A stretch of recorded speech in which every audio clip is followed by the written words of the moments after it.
ஸ்ரீலிங்க புராணம் 12ஆம் பகுதி. மாயனை வென்ற ததீச்சி. சனத்குமாரர் நந்தி தேவரை வணங்கி, ஐயனே, ததீச்சி முனிவர் மாயனை வென்ற தாங்கள் கூற்றினை கடந்த வரலாற்றினை அன்பு கூர்ந்து கூற வேண்டும் என்று வேண்டினார். ஒரு சமயம் பிரம்மதேவர் உறக்கம் கொண்டிருந்த போது எழுந்த தும்மலிலிருந்து சுபன் தோன்றினான். அவன் தேவேந்திரன் அருளால் வஜ்ராயுதம் பெற்றும் மக்கள் நலம் காக்கும் மன்னனாய் திகழ்ந்தான். மன்னனும் ததீச்சியும் ஒரு நாள் பேசிக் கொண்டிருந்த போது யார் பெரியவர் என்ற போட்டி எண்ணம் தோன்ற ஒவ்வொருவரும் தானே பெரியவன் என்று வாதித்தனர். மன்னவர்களை அண்டியே மறையோர் வாழ்கிறார் என்று கூற ததீச்சி முனிவருக்கு கோபம் வந்தது. அவர் அந்தணரே பெரியவர், எம்மை தாம் பூஜிக்க வேண்டும் என்று கூறி அரசன் தலையில் ஓங்கி அறைந்தார்.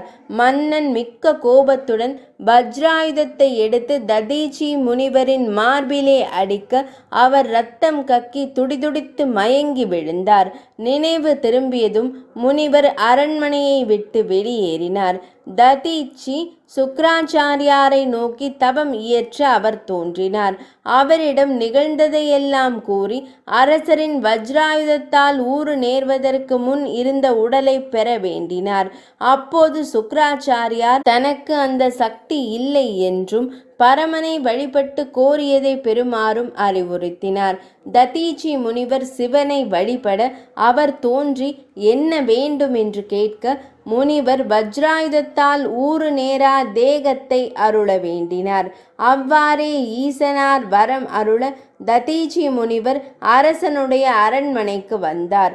வந்தவர் மன்னனிடம் இப்போது உன் பலத்தை காட்டு என்று கூற மன்னன் மறுபடியும் முனிவரை வஜ்ராயுதத்தால் தாக்க வஜ்ராயுதம் பொடி பொடியாகிவிட்டது. முனிவர் கேலியாக சிரித்துவிட்டு சென்றார். மன்னன் திருமாலை குறித்து தவம் இயற்ற அவரும் அவன் முன் தோன்றினார்.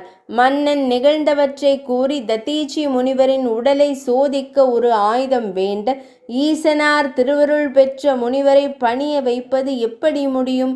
எனினும் தானே அந்தணனாக அங்கு வருவதாக கூறினார்.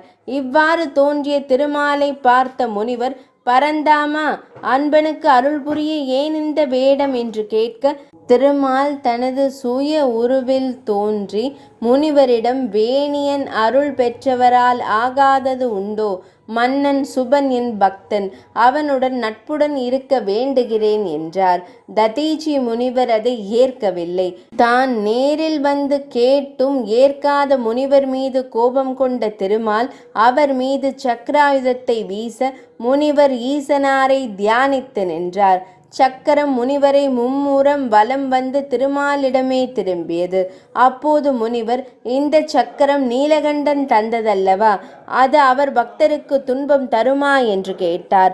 இந்த போரில் மாதவனுக்கு உதவ வந்து தேவர்கள் தோற்று ஓடினர்.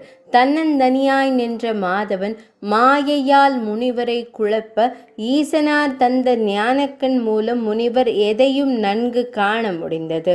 இவ்வாறு ததீச்சி முனிவரை வெல்ல முடியாமல் ஸ்ரீ மகாவிஷ்ணு மயங்கி இருக்கையில் அங்கே பிரம்மதேவர் மற்றும் சிவபெருமான் தோன்றி இருவரையும் கோபம் நீங்கி சாந்தமடையுமாறு வேண்டினர். திருமால் ததீச்சி முனிவரிடம் அவர் தவத்திற்கு தலை வணங்குவதாக கூறி திருப்பார்கடல் திரும்பினார்.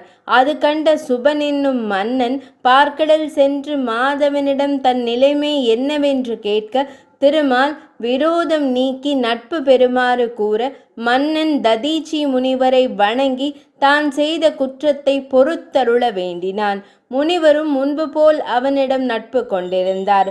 அடுத்து நந்தி தேவர் காலனை கடந்த விவரத்தை கூறலானார். 12ஆம் பகுதி நிறைவடைந்தது.